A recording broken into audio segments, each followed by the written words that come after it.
In today's video, I'll show you how you'd be able to convert your image into a video on Canva. So let's get started.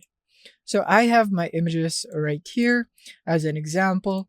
So basically, if you have something like this, so simply just go into the project that you're working on that you'd want to convert into a video.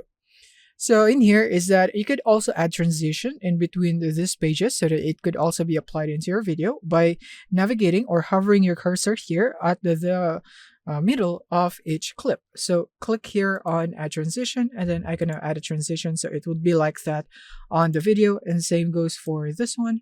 I can now go for another transition. So it's like that. You can do your work, and then you can also go for the animation here on each element. Like for example, I would want it to animate like a whip slide, and then this one is like a shake zoom, and then this one is just a chroma wave, something like that.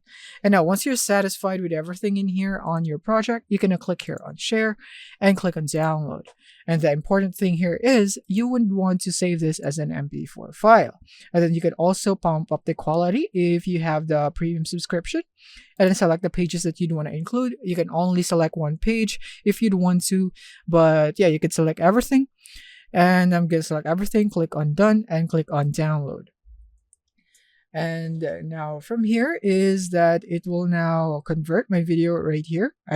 Convert my image into a video. As you can see, it's currently processing, and it will be downloaded once it's done. Now that it's finished processing, I can now download it. So I'm just going to download it. And now when we play it, we will now have a video like this from our images. And as you can see, it has applied all the transitions that we have just applied to our image here in our Canva project. And one last thing is another tip that I can give you is that you can click here on create, and then you can go here into searching for a video template or canvas. And when you click on that, you'll be prompted in here into a new project. And you would now have this timeline here at the bottom, which is much more efficient because you can play the video here that you're creating anytime. So instead of creating a standard canvas just like this one with images, you can create a video canvas instead. So that's it. Thank you for watching, and see you in the next one.